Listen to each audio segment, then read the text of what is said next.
Batting পিচে নতুন বলে ভালো করতে পারেনি টাইগার পেসাররা, সেখানেই ঘাটতি দেখছেন কোচ শন টেইট। প্রত্যাশার চাপ সামলে নাহিদের আত্মবিশ্বাস ধরে রাখার চ্যালেঞ্জ দেখছেন তিনি। গলের উইকেটে তৃতীয় দিনেও স্পিন না ধরায় কিছুটা অবাক হয়েছেন টেইট। বলছেন বাকি 2 দিনে সর্বোচ্চ মনোযোগ দিয়ে লড়তে হবে। 150 পার করা ব্যাটার, তার বিরুদ্ধে এমন লাইন।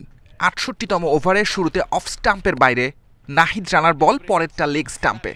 দুটোতেই নিঃশঙ্কার বাউন্ডারি অনায়াসে। স্পিড স্টার নাহিদ সবচেয়ে খরুচে উইকেট শূন্য। নাহিদ ক্যারিয়ারের শুরুর দিকে আছে। ওর মতো গতির বোলার বাংলাদেশে প্রথম। এজন্য সবার প্রত্যাশা বেশি, ভক্তদের চাপও বেশি। বোলিং কোচ হিসেবে ওর মানসিক দিকও দেখব, কিভাবে তার আত্মবিশ্বাস বাড়ানো যায়। দুই স্পিনারও আলগা বল দিয়ে চাপ তৈরি করতে পারেননি। ব্যাটিং উইকেটে অকার্যকর বোলিংয়ে ভোগান্তি। লঙ্কানরা রান তুলেছে কোনো চ্যালেঞ্জ ছাড়া। আমার মনে হয় নতুন বলে দিনের শুরুতে ভালো করিনি। 2-3টা উইকেট নিতে পারলে অন্যরকম হতো।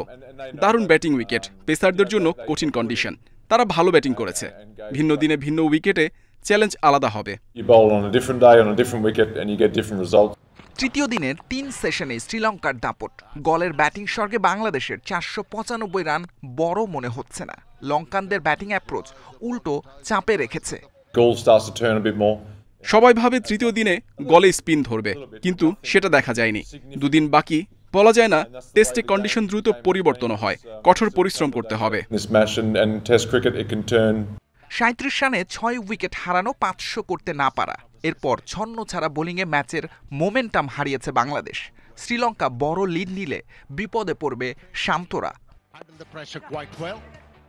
সাইদ সাদি, ইন্ডিপেন্ডেন্ট নিউজ।